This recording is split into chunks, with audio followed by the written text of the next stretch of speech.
Assalamualaikum warahmatullahi wabarakatuh. Hello everyone. Hello Indonesia. I hope all of you are in perfect condition. Today we're going to talk about barriers in learning English language. Being negative, making excuses, believing in the myth, and having no idea about the initial points. Hari ini kita akan bicarakan empat kendala dalam belajar bahasa Inggris. Oke, jadi simak sampai habis. Karena video ini cocok bagi Anda yang mulai belajar bahasa Inggris pemula ataupun sudah belajar bahasa Inggris tapi merasa tidak banyak kemajuan. Oke, simak dari awal sampai akhir. Yang pertama, being negative. Jadi kalau Anda betul-betul ingin bisa berbahasa Inggris, Anda tidak boleh berpikiran, bersikap atau melakukan pendekatan yang negatif terhadap bahasa Inggris. Oke? Nah, ini identik dengan kata-kata bahasa Inggris itu sulit dah. Kalau sudah dari awal Anda mengatakan bahasa Inggris itu sulit, maka kesulitanlah yang akan Anda dapatkan gitu. Oke? Jadi sikap positif. Jangan mengharapkan hasil yang positif kalau dimulai dengan yang negatif. Oke? Nah, jangan pula bilang, oh bahasa Inggris itu gampang. Nah, kamu mesti tahu diri sendiri juga, ya kan?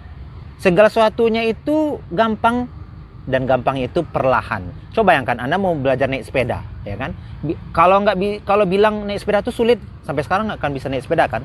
Yang Anda lakukan adalah Anda ingin naik sepeda, Anda coba, jatuh, bangkit lagi, coba lagi, besok coba lagi, 3 hari lagi coba lagi, lalu tiba-tiba sudah bisa aja kan? Nah, bahasa Inggris juga kayak itu. Karena bahasa Inggris itu adalah skill. Kalau skill, keterampilan didapat dengan apa? Coba, gagal, coba terus, diulang-ulang berulang kali. Practice, intinya. Oke? Nah, jadi jangan bersikap negatif. Nah, negatif ini ada dua, ada dari diri sendiri, ada juga negatif itu dari orang lain. Misalnya kita mau latihan bahasa Inggris, kita ngomong bahasa Inggris, ternyata teman-teman ada yang bersikap negatif dari kita. Sok lu. Hah? Iya kan? Jangan sosok Inggris lah. Kita di Indonesia sosok bahasa Inggris mau kemana? Bisa lu keluar negeri dengan bahasa Inggris kayak itu. Misalnya kayak itu. Jadi abaikan, santai aja, cuek aja, relax. It's your life. Oke, it's your life, it's your happiness. Ini hidup Anda, ini kebahagiaan Anda, ini adalah pencapaian Anda. So ignore them all. Oke, stop being negative. Yang kedua adalah making excuses. Jadi banyak beralasan, banyak melakukan pembenaran. Aku nggak bisa bahasa Inggris karena aku nggak pernah les. Aku nggak bisa bahasa Inggris karena nggak cukup waktu, sibuk. Aku nggak bisa bahasa Inggris karena nggak ada teman untuk bicara. Nah, itu dia. So stop making excuses, oke? Bukan itu yang harus dilakukan untuk mencapai keberhasilan. Dalam kasus ini adalah keberhasilan untuk bisa berbahasa Inggris dengan benar. Stop making any excuses, oke? And keep being positive in your way. Ya, lakukanlah. Yang Anda lakukan adalah mencari cara untuk mencapai hasil yang maksimal dengan cara atau metode yang bervariasi dan tepat sasaran gitu. Bukan malah menghabiskan waktu untuk mengatakan excuses ya, alasan demi alasan, pembenaran demi pembenaran. Zaman sekarang, ya apalagi zaman sekarang ya, di mana segala sesuatunya itu tidak ada sekat dan informasi bisa digali dari mana aja, media sosial, Google dan segala macam aplikasi. Belajar bahasa Inggris jangan pernah membuat alasan ini itu lagi. Oke? Tidak ada duit ini itu, enggak, banyak kok dari Google bisa, aplikasi bisa. Ya kan, dari aplikasi. Nanti saya buat di link deskripsi atau di kolom komentar ya, situs atau aplikasi yang bagus untuk belajar bahasa Inggris bagi pemula. Oke, jadi stop making any excuses. Nah, itu yang kedua. Yang ketiga adalah believing in the myth. Ya, percaya kepada mitos-mitos. Banyak orang mitos. Jangan terlalu dengarkan mitos-mitos ya dari orang yang tidak berkompeten mengatakannya. Contoh mitosnya ini adalah, ya bisa dikatakan hoax juga sih. Ya, saya mengatakan grammar itu penting loh. Ada juga yang mengatakan grammar nggak penting kok, orang barat aja nggak pandai, nggak belajar grammar bisa juga ngomong. Nah, itu mitos. Jadi intinya adalah tidak ada yang tidak penting. Grammar penting, speaking penting, reading penting, listening penting. Keempat skill ini harus seiring sejalan gitu. Nah, kalau mau belajar bahasa Inggris, saran saya yang terbaiknya adalah jangan mulai dari grammar dulu. Mulai dari bahasa Inggris itu sendiri. Maksudnya adalah kosakatanya diperbanyak terlebih dahulu. Kalau sudah banyak kosakatanya, nanti baru grammarnya dijemput secara perlahan-lahan. Kenapa? Karena kalau udah mulai dari grammar dulu, nanti kalau ngomongnya nanti akan terbata-bata. Karena grammar itu tata bahasa sistem. Jadi, ketika mempelajari tata bahasa sistem, otomatis ketika kita menggunakannya dalam speaking, kita akan cenderung untuk gampang lupa. Bukan lupa sih, maksudnya gagap gitu ya, atau tidak sempurna untuk mengatakannya. Gitu. Jadi jangan start from grammar. Mulailah dari penambahan kosakata dulu yang sederhana, ya, yang tepat guna, yang sesuai dengan kehidupan sehari-hari. Kemudian baru pergi ke grammar. Oke? Nah, itu yang ketiga. Yang terakhir adalah having no idea about the initial points. Jadi tidak tahu dari mana harus memulai. Ya, dari mana sih memulainya gitu ya? Karena saya yakin bahwa pemirsa di YouTube tidak ada yang maksudnya gini, anak yang kecil banget yang belum pernah belajar bahasa Inggris, enggak ya. Saya kira mungkin anak SMP, SMA, kuliah maupun yang sudah tamat butuh sudah kerja dan butuh meningkatkan kemampuan bahasa Inggrisnya lagi. Nah, itu pasti tidak mulai dari nol. Kenapa tidak dari nol? Saya bilang tidak mulai dari nol, pasti sudah tahu kosakata yang biasa, misalnya kayak pergi, go, atau I, you, we, they, school, hospital, pasti sudah tahu. Yang kecil-kecil itu sudah tahu, yang sederhana pasti sudah tahu. Nah, untuk menambahnya itu adalah mulai dari yang sederhana saja dulu, ya. Mulai dari bacaan, lagu, musik, tontonan berbahasa Inggris. Intinya adalah kosakata diperbanyak terlebih dahulu, ya.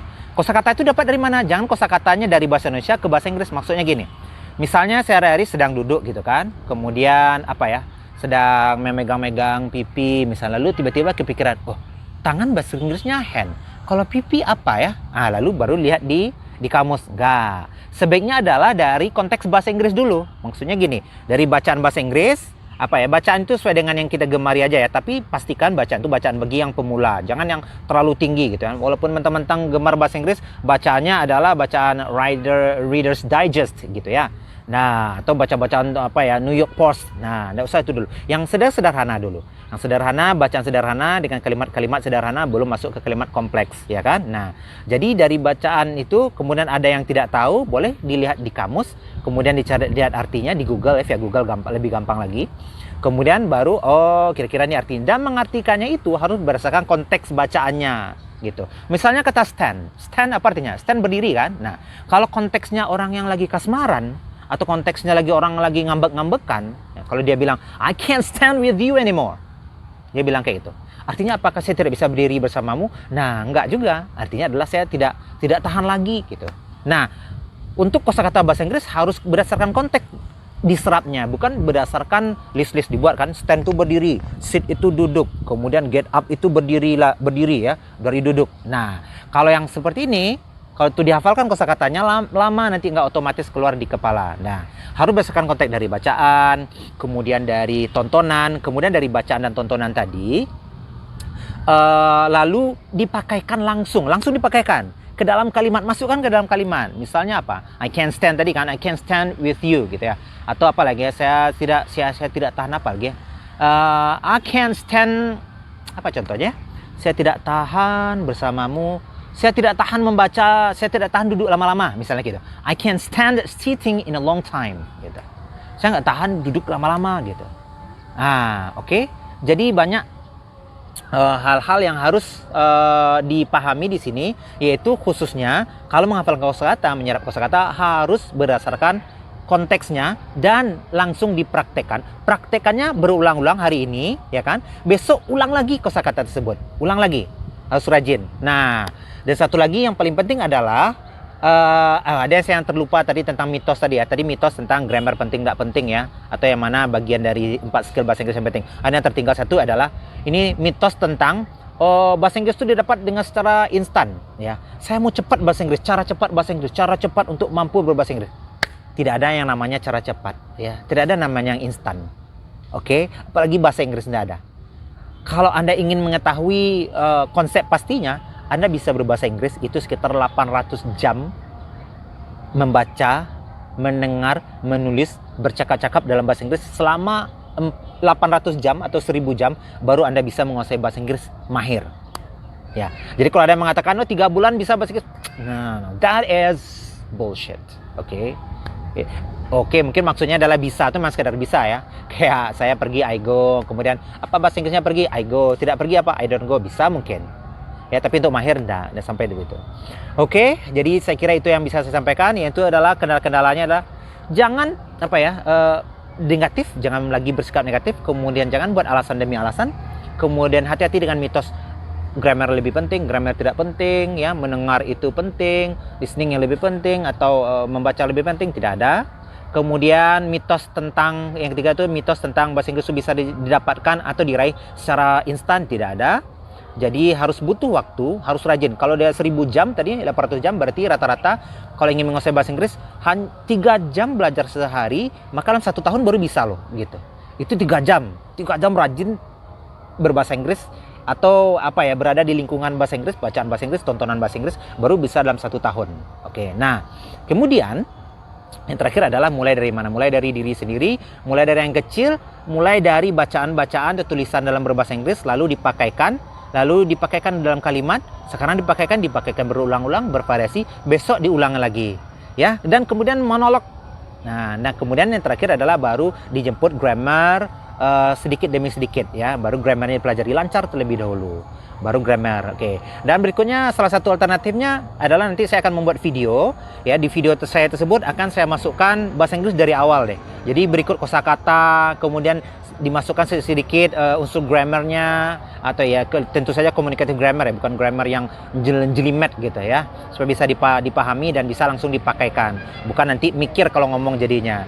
Jadi tetap ikuti channel saya, nanti tunggu pada video-video berikutnya, bakalan ada konsep bahwa bahasa Inggris itu mulai dari lesson 1, lesson 2, lesson 3, lesson 4, dan seterusnya. Oke, azan asar juga sudah berkumandang. I think that that's all that I can tell you today, and thank you for watching. Terima kasih untuk telah menonton. Jangan lupa like, subscribe, dan share agar ilmu ini makin berkembang. Kalau ilmu berkembang, saya dapat amal yang banyak juga, dan Anda tentu dapat juga, dan kita bisa maju bersama-sama. Oke, saya kira itu aja. Thank you for watching. Assalamualaikum warahmatullahi wabarakatuh. See you.